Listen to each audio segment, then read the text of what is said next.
Welcome to Proof of PR, your passport to the world of public relations for teams building on-chain. I'm your host, Kelley Weaver, CEO of Melrose PR, a leading provider of crypto communications and PR strategy, and founder of BITWIRE, the modern newswire reimagined for today's comms professionals. Get ready for an inside look into the future of finance, technology, and entrepreneurship from those driving innovation in our space. Join us as we learn how they generate headlines, cut through the noise, and grow their brand awareness through media placements, press mentions, and thought leadership. These are the stories behind their success. This is Proof of PR. Welcome to Proof of PR. Today's guest is someone I could talk to for hours and have so much fun doing it. Mike Germano is a serial entrepreneur and marketing veteran who co-founded Carrot Creative, the award-winning digital agency that was acquired by Vice Media. He then went on to serve as chief digital officer there before joining BTC Inc. as president of Bitcoin Magazine in 2021, helping transform it into a global media brand and the force behind the world's largest Bitcoin conference. He then became president of PubKey, the Bitcoin bar, event space, and media studio in New York City that's become a cultural hub for the Bitcoin community. And now he's working on a new venture launching this year and is the self-appointed chief marketing officer of Bitcoin. Mike brings a rare combination of mainstream media credibility and deep Bitcoin conviction. There's nobody better to talk to about what it actually takes to build a brand in this space. Mike, I'm so excited to have you here today. Welcome to Proof of PR. Thank you so much for having me. Tell me a little bit about your orange pill journey. What initially pulled you into the Bitcoin world? Well, I think this question gets usually asked a lot, and I feel like I've answered it a bunch of different ways. But I think for a PR angle for this community, it's easy to say, oh, well, it was the price, or it was the tech, or it was the security. And we've all gone down, how we were influenced by that. I had a social media agency, like you said earlier, and one of our co-founders was building this thing, which turned out to be Venmo. So we were watching Venmo be built in real time. And actually, the third ever Venmo payment was at my wedding. My wife's like, what is Venmo? I'm like, it's going to be so big someday. What year were you married? 2011. So Amazing. He's like in our wedding photos, our whole company was, and it was exciting to watch them build that. And they went out and spun that out. They went out and launched that as a product. And we were watching, kind of make you start thinking about actually peer-to-peer payments. And like a lot of things, you find Bitcoin, you play around with it a little bit. You don't give it as much thought. I sold my company, so then I had money, and I was like, look, I figured life out. I'm so smart, right? I wish I was more humble. I would have spent more time learning about Bitcoin because I sold to Vice that, went from 1 billion to 7 billion and lost all of it. So, that wasn't the smartest financial move. But, especially at Vice, Bitcoin was being reported on a lot. And as a chief digital officer, a lot of people were asking, and it was exciting, but it was primarily used for how to buy drugs, right? That was, I think, a lot of articles in 2013. And my mom still hates the fact that I said the best financial decision I ever did was try to buy drugs and fail at it. That doesn't really go over well. But, once again, starting to understand Bitcoin a little bit, which is actually how I met David Bailey, because when I was at Vice at the time, David had Bitcoin Magazine, and, he was all moxie talking about the space, and we kind of connected. And I said, wow, you're really passionate and connected, but you do not know how to run a media company. So let me just buy it. At Vice, we'll run the whole media company. And luckily that deal didn't go through, but, start real friendship and obviously connecting with him. And when, when the 2001, when the 21 conference was happening, there was a handful of people working at that company. They were doing amazing work. And I remember stopping by Nashville, looking around me like, this is all you have to run this conference. And I was like, look, I called my wife, I'm in Nashville. I'm like, I'm going to just stay here and help these guys with this conference. These are my friends. There's a lot that needs to be figured out over the next couple months. Was this wasn't the Bitcoin conference in Nashville? No, Miami. BTC Inc. was headquartered in Nashville. But That's right. Okay. If you're asking me outside the money, outside of, what I could buy, I really think the orange pill moment was the Bitcoin conference in 21. And I was working it, I knew a little bit was going to happen, but obviously El Salvador makes the announcement and kind of all hell breaks loose.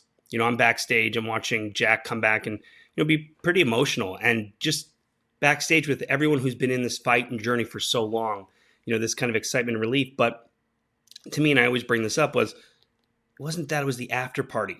And as silly as it sounds, it was the after party. We're down in Miami and there's this outdoor venue, and, we're checking tickets, And we had such a small staff that it was me and Justin who ran the whole conference. We're sitting there checking, barcode scanning tickets for people to come into this whale event. And it starts raining and everyone scatters. And the problem is the people are checking the tickets, they walk away and everyone's in line getting rained on. I'm like, well, we just got to go get these people in. And it really was a turning point for me because as these people are walking in, they're just covered in rain and their eyes are glazed over. Like this big announcement happened. They were celebrating with their friends, and it's supposed to be Miami beautiful weather, but it's pouring rain on them and they just don't care. And they're walking in and it felt like a baptismal, right? I'm just sitting there, our scanners were totally broken. They were wet. I'm looking at it yes, of course you can come in. Yep. It's like fake scanning cards, we're letting these people come in. And there's these very attractive people who clearly go to a lot of clubs who try to come in. I'm like, nope, you don't have a ticket. They've probably never been told no ever. And we're like, you need to move to the side. And then some other Bitcoiner who might not go to a lot of clubs is walking in oh, wow, I get to come in and those people don't. Right. And people were dancing, they were celebrating, and it was intoxicating. It was this relief. It was this excitement. And also, this is when COVID, everyone was still locked down. And the BTC Inc. team, David Bailey, were like, we don't care about your lockdowns. We're having this, we need to have this conference. This is more important than COVID. And the community just grasped it. And for me, it wasn't about the orange pilling on the tech or the money. For me, it's about orange pilling on the community. I looked around and I said, wow, this community has everything you could ever ask for. And it's built on something that can't be taken away from them. It's built on something where no CEO is going to do something stupid and, endanger the whole company. It's built on people who've decided to become part of it. And they're kind of the curious, excited people that you want to be around. And so when I saw them coming into this event, it really kind of changed my, it changed my opinion that this is a community worth fighting for. Because at the time, you're online, you might be talking to people about Bitcoin, but you never really met or spent that much time with them as a whole. And the community is extremely diverse. It's a bunch of different people, right? You might just be on the finance side or the tech side or maybe the meme side. You don't get to see the whole group and how they interact. And you realize that that's something you want to be part of. So that's what orange pilled me to sit there and say, I'm going to make the rest of my life about this community. Because I've had those moments. I built the first social media agency, 2005. That's what I'm going to do. I thought that was, that was huge. And then obviously running Vice Media for a little while. Oh, I get media. And, you'd be disappointed with both of those. But with Bitcoin, I looked at this and it kind of encapsulated everything I not only cared about, but I felt like it had a structure to survive, past an individual, past a bad company's financial decision. And that that's what really orange pilled me to want to be part of it. I love that so much because it's so similar to my journey too. It was the people who drew me in, and there's something very unique and special about this community. So yeah, totally agreed. You mentioned that the deal with Vice didn't go through with Bitcoin Magazine. What was the timeline? When did that all take place? Was that before the 2021 conference? And then when you joined in 2021, what was your mandate for both Bitcoin Magazine and the conference? What was your involvement? Sure. So it was when I was at Vice in 2017. And, oh, wow. Yeah. Many years prior. Absolutely. Yeah. I remember David, it was always difficult to work with David because sometimes Bitcoin was getting close to 10,000. He came to our office one day and just sat there in the office and put the price up. And we were supposed to do due diligence and work and figure this out. And he's like, it's going to hit 10,000. So we spent the whole day just waiting for it not to hit 10,000. I spent enough time with David Bailey, similar circumstances. Right. You get it. And, I think at the time, which was exciting, I had started a company out of my basement.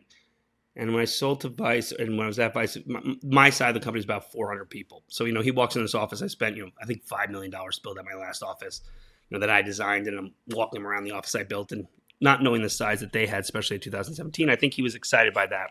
So, what I could build.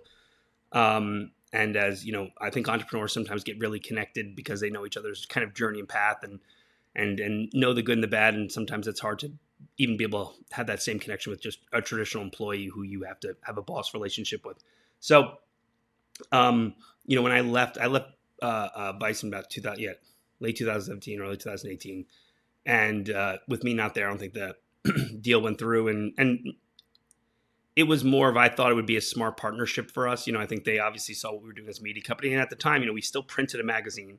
We had over 1 billion views monthly on video. I don't think, especially that was the peak of Vice. So at the time, no one was coming close to what we could even do on the video standpoint. And once again, it was the king of counterculture and youth culture. So I think that was an important part of, why they might be attracted to what we were doing. And once again, I thought Bitcoin was absolutely, even then I was like, this is counterculture. It's not just about buying drugs online. Like, this is the counterculture movement. This kind of fits into everything that we believe over at Vice.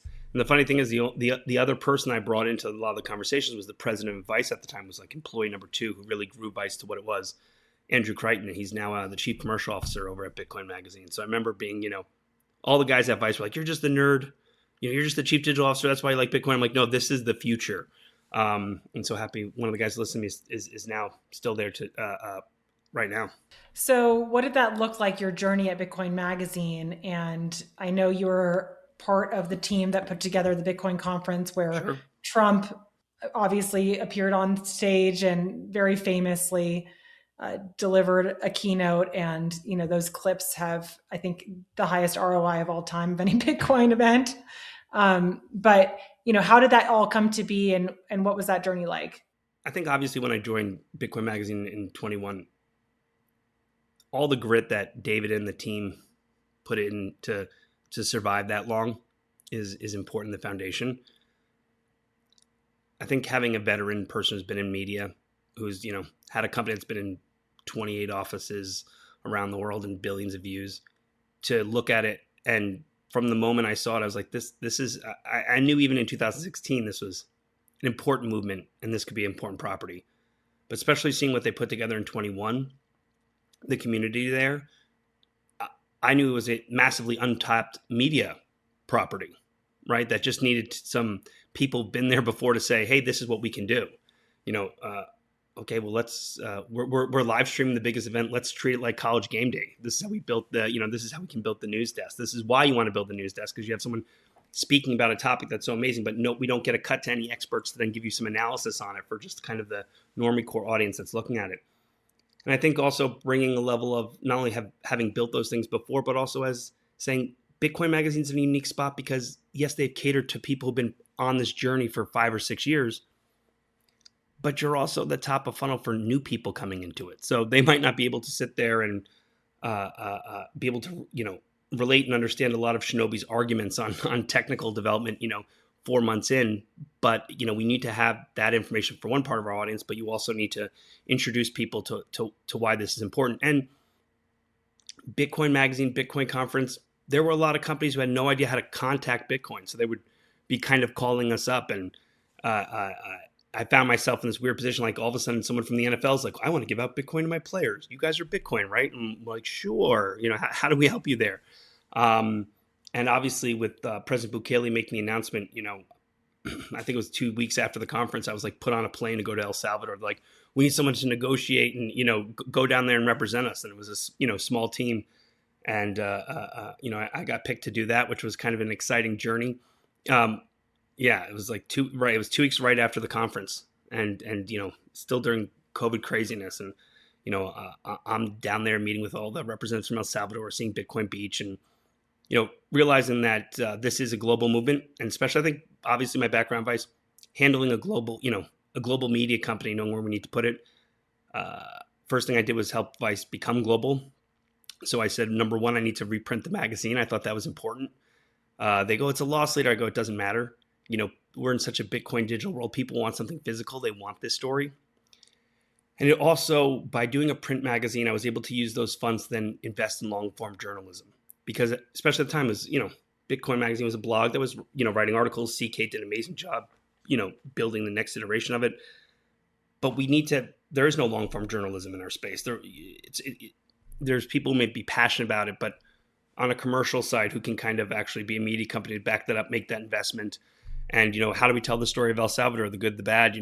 We got Aaron Von Werden to live down there for 3 months, and interview people and write that story. Well, that costs money. So having the print magazine was really a way for you to, for Bitcoiners to say, hey, I believe in long form journalism. I want to invest in it. I want to buy this, and I want something pretty. And, we were able to get someone, Annabelle, who was this, huge print nerd who joined the company, and she was a huge Vice fan. And I remember our first phone call, she showed me her Vice magazines lined up, and I'm like, perfect. Like we're gonna make like, if you like that, you're gonna love what we're building here. We're reprinting the magazine, and this is the style, and this is how I would like for it to be done. So that was exciting. I think reprinting the magazine was, I think, an important part of our of showcasing where we could be as a media company. So it funded obviously a lot more original content. It planted our flag where we're, and what we found was people then started buying all the old magazines.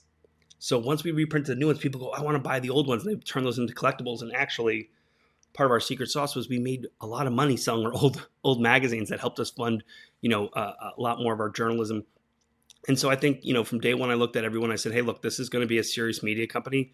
Someday we'll be at the White House with the White House press pass. Everyone's like, this guy's crazy. I'm like, we're going to report all over the world. Everyone's like, this guy's crazy. And before I left, that's what had come.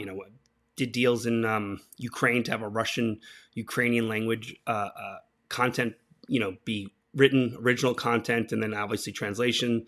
We went in Switzerland. We went to Japan. So like opening up these markets, because this was an important message. Obviously, taking a look at, from a video standpoint, what could we do? We have the conference, which is some great content, but how do we make some additional video content? And then what was our purpose at Bitcoin Magazine? When the HODL Not trial happened, the truth was no one was there to record it, and we were all going to listen to whatever the BSV CoinGeek or whatever website was going to say. And we fought in Norway courts to be the ones that actually filmed the trial. And so we were going to be the AP, if you will, and syndicate the content. That was important to me because I knew if they had gotten that video, they would have just put a video camera in Halnot's face and, used this to embarrass him. But instead, we actually recorded everything. So we got Craig looking all weird instead, which is what he is. We just showed the truth. And then we just blurred out Halnot's face. And that was the only video that anyone could get from the trial. So everyone was like real, excited about it. But other people pissed. Well, you know how many months it took fighting in Norway courts, sending people out there, working on that?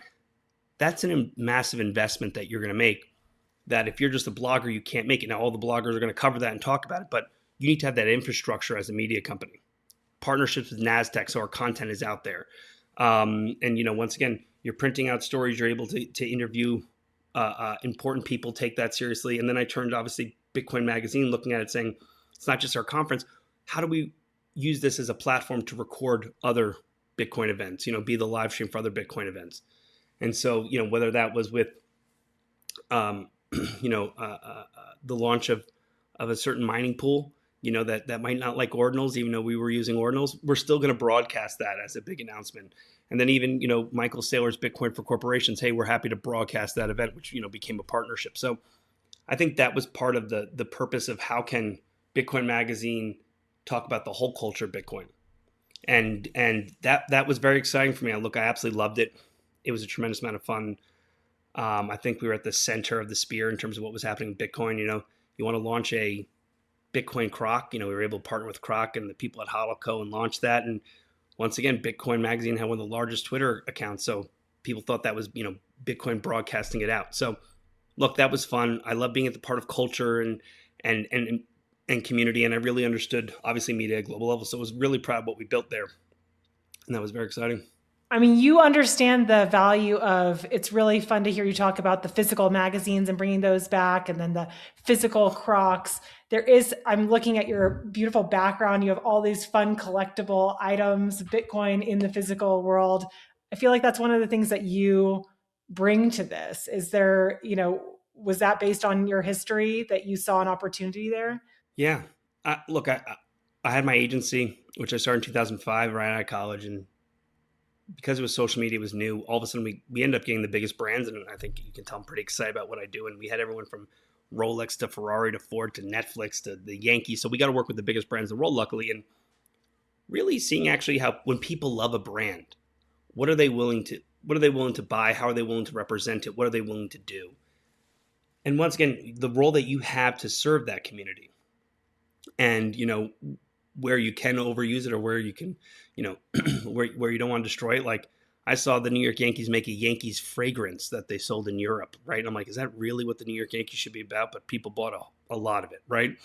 And then you see Rolex that says, we only make watches. We don't make anything else. We don't put our logo on anything else. And so, helped Jake Burton, who created snowboarding. He's like, help me get on social media, and I'm like, well, that's a pretty exciting thing to do. So watching these brands, how they participate in what they were building in the real world, and how people related to that. Maybe that did influence my way of how I looked at Bitcoin. I think Bitcoin's the greatest brand in the world. I don't understand why, everyone wouldn't want to use it. Obviously, for OPSEC reasons, you don't want to, have your card draped maybe in a Bitcoin logo, but you're excited to show a relationship with it. What? Yes, right. Of course, your beautiful the Bitcoin necklace that, thank you for giving me, my wife wears. So my daughter makes her little, Taylor Swift friendship Bitcoin bracelets.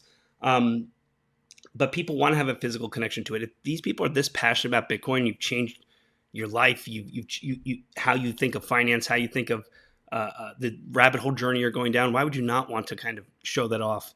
I've seen everything from Bitcoin socks to pizza day, and all around the world. It's been really exciting. And I would think it was Bitcoin 22. The little hodlers. I said we got to make a custom one for the Miami conference, and our team might be like, oh, who's going to want that? I'm like, trust me, there's a bunch of mom and dads flying this conference. They want to bring something back to their kids, and they go, do you really? I go, I think this is gonna be big. And the first ever custom one, that was made was for the Bitcoin conference, and we sold. I hate to say, I think it's still the highest selling product in Bitcoin conference history. The team might get a little bit upset, but that's the truth. It completely, absolutely massively sold because people want to bring something, back. And then all of a sudden all the conferences start copying it, but that's great, right? You want to have that personality, right? You wanted to give it some character. And I thought those were important things. And a lot of times I think what helped me at Bitcoin Magazine was that I had experience doing it before. And so when a lot of veterans in my place weren't looking at the Bitcoin community, you had such a passionate young group that this was their first time in a media company, some of their first jobs. And to sit there and say, hey, look, we can make a bet on this. This is going to work out. Let's make this gamble. I think that was really helpful. And I was happy that I had a lot of trust and faith in the team to do that. But, a lot of it was because of, spending, 10, 15 years at an agency and understanding, and having it inside the market that really very few people did.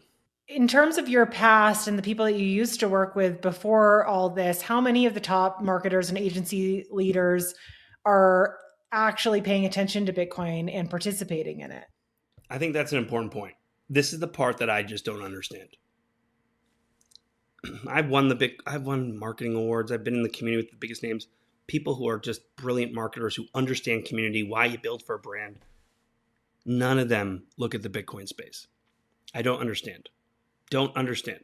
Some maybe look at crypto. I think, all of a sudden NFTs came around. They're like, I understand how to make content and communities, and we're going to build some NFT stuff. And it flopped, or they didn't understand why it didn't take off. And I kept, saying, like, don't do any of that crap.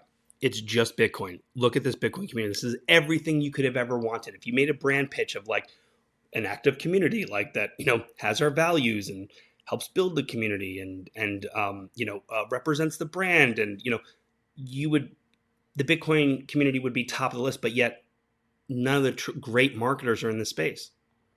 And I just don't understand it. I personally have a hard time understanding that. I don't know why they're there. The marketing industry as a whole doesn't talk about Bitcoin. And I think if I'm going to be skeptical, I think it's because being in marketing, you actually had to know what was hot and new before anyone else. That's part of being in the marketing industry. You're like, hey, South by Southwest is going to be cool in, 10 years before it was. And Coachella is going to be big. We should do an activation here. Or this brand's going to be great. Or, Facebook's going to be big. And I feel a lot of marketers still resent maybe skipping over Bitcoin. When they saw Bitcoin out, and I hear the stories from like, yeah, I knew Bitcoin was $500. I'm like, okay, did you buy any? And they're like, well, no, so I didn't want to. So, I don't want to be part of it. I'm like, well, okay. Like, sure, I saw it at those prices, but I didn't buy as much. And I bought some even at $60,000. It's the price you deserve that you get in. But the community, I just don't know. They don't look at the Bitcoin community. We're not attracting the best marketers and advertisers. Some of them are going over to crypto exchanges and marketing that. That's not good for Bitcoin. That's bad, right? And maybe because they have a lot of money there and they're used to that. Also, all these brands and marketers think, well, it's Bitcoin. You guys should have a ton of money. And that was always a problem we came is they'd be like, well, we think, give us millions of dollars. I'm like, we don't have millions of dollars. We are a community that makes media for the Bitcoin community that doesn't have, there's not a centralized Bitcoin spot. So I think that was hard for them to understand. But I think really there's a absolute deficit of talented people who know marketing and branding in the Bitcoin space. So you self-appointed yourself the chief marketing officer of Bitcoin. Yes, I've decided I'm now the chief marketing officer of Bitcoin, and I've called myself that for two reasons. One, I think that's funny. I know it's going to upset people like Matt Odell, but I think that's great. And two, what it came down to was, we spent the last 4 years, I feel like, helping Wall Street understand Bitcoin. Hundreds of people, tons of companies that translated for Wall Street. Here you go, Wall Street. This is what Bitcoin is. Great. There's been a lot of strides. We have BPI and all these people volunteered to help, K Street and and Washington understand Bitcoin and advocate for it and say it in their language. We have people like Square that help Main Street, the normal mom and pop places understand why they should accept Bitcoin, why Bitcoin community is good. And, you have all these meetups and everyone's like, great. No one is going to Madison Avenue in the marketing world and saying, hey, this is why the Bitcoin community is important. This is what Bitcoin means. No one's doing that.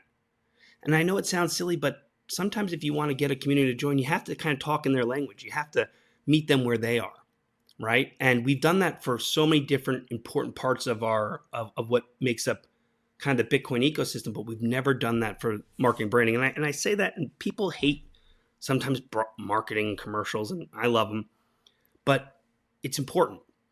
It's also important because the next evolution of where we come as Bitcoiners, we already had the early adopters. Now we got to adopt the early majority. Bitcoin doesn't have any money. We don't have a marketing budget like Solana or something like that. We don't have that. So, and all of our Bitcoin only exchanges don't have the money and the marketing power to try to get, new customers at scale. But you know who does? Major brands. Now, I think we failed as Bitcoiners because we allowed payment processors to go to big brands and say, hey, Toyota, you should accept Bitcoin. And they met with the CFOs and they said, hey, CFO, we want you to endanger your job by adding a weird way to make payments that might be faulty, and you could just convert it back to US dollars, but we're going to add an extra step and your job is on the line. And CFOs were like, nah, no thanks. We haven't had the big brand adoption for Bitcoin as payment. We haven't. And we kind of went around it. Great. It was gift cards, or now there's 1 million Bitcoin credit cards. We went kind of around that. So we didn't actually go to the CMOs.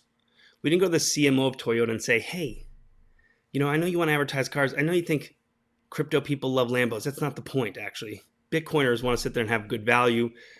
They don't want to flaunt all this wealth because they'd rather be investing in Bitcoin. But they're a community that it's not about accepting Bitcoin, it's about accepting Bitcoiners, right? That all of a sudden, if you give that hat tip to Bitcoin, there's a whole community that wants to embrace it. Look at what we did with Stake. Look what happened with Stake and Shake. I'm happy they accept Bitcoin, but they even write in their earning reports, so like this whole community embraced us, and they were purchasing. People have to buy food, so might as well buy from the people that support the cars you have. You have to buy a car, right? When you want to buy a car from a company that actually supports the most important decision you made in your life, which is kind of become a Bitcoiner. And so that's where I think we're missing. And more importantly, when those companies do embrace a community, they put a ton of money, prestige, and signal behind it. Now, it's going to sound annoying. People might think, hey, Mike, you're selling out the community. Once again, I saw what happened at Vice. We did the Creators Project. Well, Intel financed that for over $20 million a year, marketing budget to let Vice make great content to do all these stories. And it was the brand dollar that was behind it. Hey, this was, Intel Inside, kind of powered by, but that got so much more exposure. That drove so much more traffic, so much more media. When I think about the media companies in Bitcoin, I think about the event companies, the dirty secret is they are running out of revenue from Bitcoin-only companies to get to sponsor and market their events. And those companies also aren't going to get the same ROI talking to the same audience again and again. They need new audiences. We need to orange pill new people. How are we going to do that? I mean, it's better to probably market in the Heritage Foundation podcast than it is the Bitcoin Magazine podcast. I'm sure you're going to get, better ROI. It's a different audience, but we also have to think about that as the brand, as our community, and what do we offer?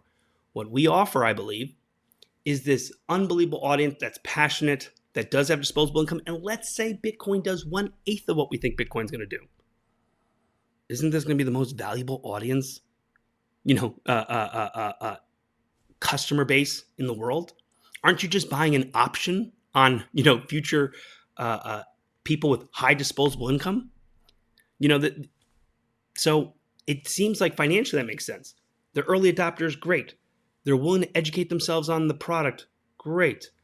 And once again, because Bitcoin had $0 in marketing, the greatest grassroots marketing organization, campaign, network in the world was created by Bitcoiners. That's been created. You already have the leverage. People know how to do community grassroots marketing for Bitcoin. That's what made it so big. So now all of a sudden you have that engine. Why would you not want to, take advantage of that, leverage that? But more importantly, as the CMO of Bitcoin, I can say to them, this is how you talk to this group. This is what you have to give. Very famously, I got in a big spat with BlackRock because they just wanted to market on one of our sites. I'm like, but what are you doing for Bitcoin? And they're like, well, we're giving an ETF. And I'm like, no, that's what you're taking from Bitcoin. What are you giving to Bitcoin, right? And they just couldn't understand. And I think it's important that there's a huge opportunity for loyal customers, a huge opportunity for people who, once again, Bitcoiners have to buy food, buy a car, at some point. I know they're going to put that off to the end. Buy clothes, sometimes go on vacation, buy, a Christmas present for your kids or your spouse. So why can't it be the brands that know how to then talk to that group? And where that helps us as Bitcoiners is now you're sending a signal to just every other audience, right? It's one thing to just see the Bitcoin logo and Barbie in the back, right? It's one thing for Bitcoin to copy the Bitcoin Barbie logo. It's another when we talk to the Mattel Corporation and we get them to make a Bitcoin Barbie that they sell on stores. That's going to get more press PR and press impressions than anything that we can do buying ads within Bitcoin ecosystem. I want to be part of that, Mike, because I'm the Bitcoin Barbie, okay? You got it. But that's what we should be doing, right? That's what should happen. And now the problem why it hasn't happened, and especially, when I was at Bitcoin Magazine, there's brands that are asking about this, but it takes too much time. And we actually don't have the right people to do that conversation because, let's say we're trying to put together a Bitcoin conference. Well, who knows how to talk to agencies? Who knows the branding language? Who knows the media buyers? We didn't have those people at hand, and it didn't make sense to make that investment. But that's going to be the important one. I want a Bitcoin Orange Yeti and partner with a, cold storage device and be like, cool, great. Boom. You can even do Bitcoin Barbie. Great. I don't care if Toyota accepts Bitcoin. I want them to make 21 orange Toyota 4Runners, right? And that talks about durability, right? That's the message that I want. So then when they also spend their millions of dollars in marketing and more importantly, talk to their audience of millions of people, it sends a bigger signal. A mom or grandma who's questioning their spouse's decision to put money in Bitcoin all of a sudden sees that there's a Barbie coming out called Bitcoin Barbie that, isn't that going to maybe say, maybe my son or spouse, maybe they're not wrong on this. This is just another signal to them that's something that they care about, right? That's an important part of this as we get to the next group of Bitcoiners, which will be the early majority of people, where the early adopters, we're okay with being wrong, right? We're okay with being wrong. That's what makes up an early adopter. The early majority doesn't want to be wrong. They're okay with, they don't want to be wrong, but they'll be early to it, but they just don't want to be wrong. And you need to have these bigger brands sending the signal that, hey, look, this is a brand and community that's worth being part of. It's not just the money. We got to get past, because once again, the Elizabeth Warrens in the world and everyone else is going to start saying, well, you don't deserve this and Bitcoin's bad. We're not hearing any more FUD about environmental, right? Because AI came around. So there's no more FUD about environmental. But we now need to make sure that this brand is one where it's okay to be part of that community. It's exciting. And in fact, we believe in it so much that us as Toyota, us at Barbie, we're willing to be connected to this community because these are the type of people that we believe are not only great customers, but great members of our Toyota community. And we see an overlap in value with the Bitcoin community. Most newswire platforms were built for a different era of PR. Mass distribution, bloated pricing, coverage that looks impressive but rarely delivers real visibility. BITWIRE was built to change that. We give modern PR teams direct access to curated Tier 1 publishers that actually reach your audience, from leading crypto and business outlets to global financial media. Instead of blasting your news everywhere, BITWIRE focuses on quality distribution that builds credibility, authority, and search visibility through real placements and permanent links. Every distribution includes guaranteed publication, so you know exactly where your story will appear with no uncertainty and no wasted spend. Our platform lets you create and distribute a press release in minutes through a clean, intuitive workflow designed by PR professionals who understand what's at stake every time you hit publish. With fast turnaround times, your announcement moves quickly from submission to live coverage, helping you stay ahead of fast-moving markets and news cycles. No confusing subscriptions, no unnecessary spend. Just transparent, a la carte pricing so you can choose exactly where your news appears and scale as you grow. And when you need support, our team delivers unparalleled customer service at every step, from submission through publication, ensuring your release runs smoothly and successfully. Because today, it's not about sending your news everywhere. It's about placing it where it matters. BITWIRE, your news amplified. I love what you said. It's not about accepting Bitcoin. It's about accepting Bitcoiners. I'm going to clip that. I mean, it's so true. It rings so true. And I can't tell you how excited my kids also think that I work for the Bitcoin marketing department. Yes, awesome. And when we were down in Costa Rica last month, we went to this cute little smoothie bar and they accepted Bitcoin. And we all just got so excited about that. The paying in Bitcoin process, it got us really excited and so there's definitely something to this, and you're so right. And I definitely think that there's a larger opportunity here, and it is the community that's so special and that could be so valuable to these brands in the future, even today. And look, it's the trade-off that we're willing to have. If we're Bitcoiners and we're trying to, and we believe in this, okay, how do we almost get investment for marketing to market Bitcoin to more audience? And two, how do we get investment in, let's be honest, the Bitcoin media events, the meetups, the media companies, they need revenue in order to keep doing what they do. And, every year there's like some new hypey thing, whether that's mining or whether that's ordinals or whether that's Bitcoin treasury companies. They're the ones that overpay to get in front of the Bitcoin community. That's going to dry up. And, Bitcoiners are still going to want, which I think, because I believe in the community, that the community events, the media, all those things are still important to Bitcoin. And the more that we do of that, that's the more signal we send to other members. That's what's going to introduce new people to the community. That's why Bitcoin Conference wants you to invite a friend, because when they get there, they go, oh my God, that's what made PubKey so great. Was that PubKey was a location that, dads were bringing their sons and sons were bringing their dads, right? And sisters were bringing their brothers. They go, look, it's real. This is something, and that's important. And in order for those things to sustain, it can't just be on the back of Bitcoiners making every purchase. There has to be some traditional brand sponsoring. I mean, the snowboarding guys, at Burton would tell us it's not just about you buying a Burton snowboard. This was Snowboarders as a brand that when Mountain Dew or ESPN or Audi invested in that community to have snowboarding events, that's what took it to the next level. That's what helped really grow that community and really send signal. And that's the same playbook that we need to be doing to Bitcoin. You describe Bitcoin as the number one open source brand of all time. So what does that mean from a brand building perspective, and what's unique about Bitcoin in that regard? Yeah, I think this was a conversation I gave at MicroStrategy. I was supposed to talk about Bitcoin Magazine, but instead I just talked about the Bitcoin brand. And going back to where I feel like I'm pretty alone as one, like a traditional marketer who, nerds out about that, we have an unbelievable community that talks about our open source, how Bitcoin's open source and why that's important. Endless conversations, millions of hours of content conversations. No one talks about the brand itself. Like, I believe it's the perfect brand, right?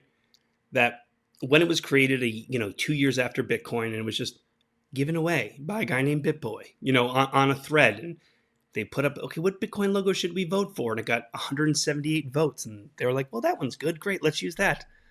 And it's the perfectly designed logo, right? Like, I think Bitcoiners maybe take that for granted, how like simple and perfect it is. And cool, it's a little bit forward and it looks like a $sign, but it's a letter. And okay, the Bitcoin orange, great. I mean, where did that come from, right? It was originally gold, a little gold coin, right? We were supposed to mimic coins. Okay, orange is a great color.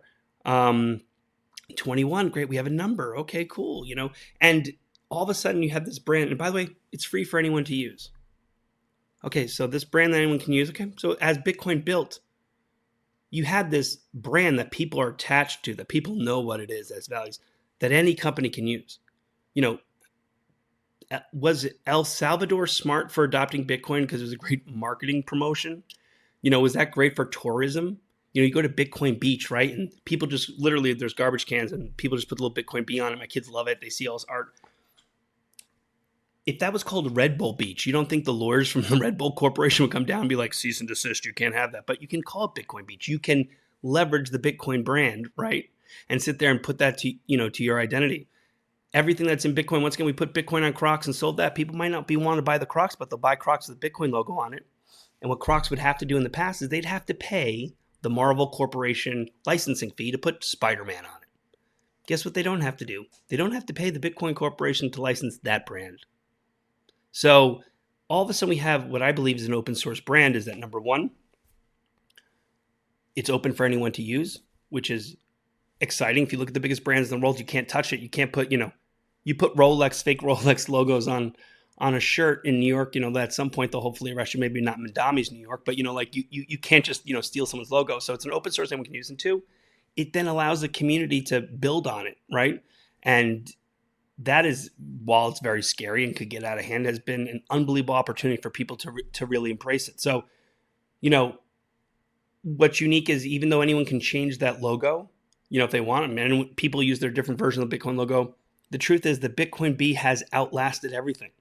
That orange B has, that just resonates. It hit, it's almost like the Nike logo of like, this worked and the community loved it. Look, I hate to say it, but everyone hates when I say this, but maybe Ethereum didn't do so well because they just have a crappy name and a crappy logo. Like that logo makes no sense. The colors suck and the name sucks. And, it was made by the guys at Ethereum like, look, here's our logo, right? And it just never really resonated.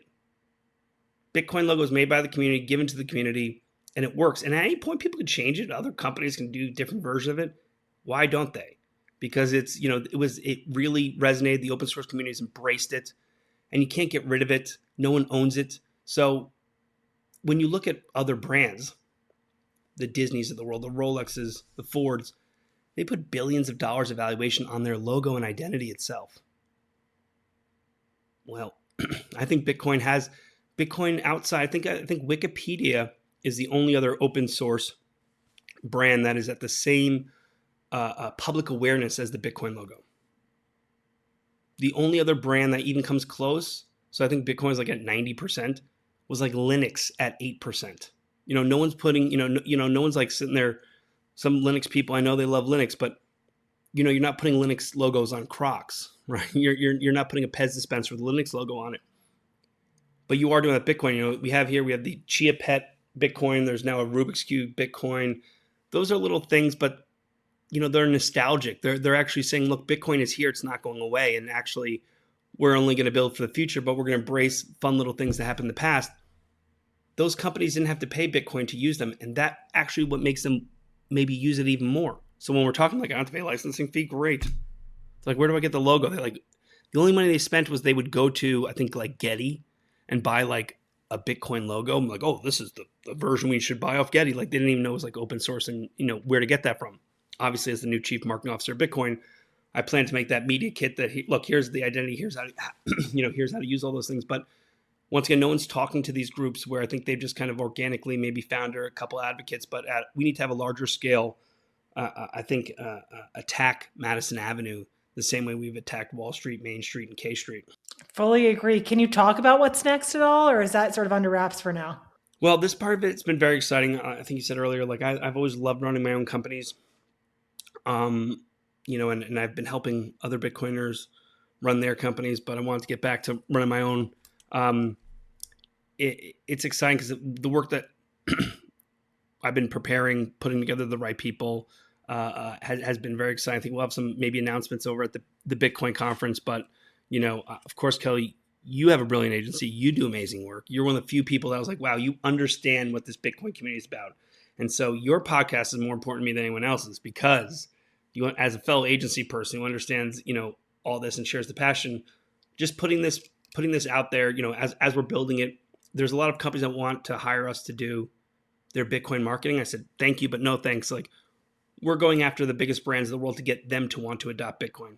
It's going to take a little while. Those are conversations, that we're having with the Mattels and the Toyotas of the world, but that's going to take a while to build in there. But really it's going to be an active role. I'm looking for people who are passionate about this, who understand marketing in the agency world.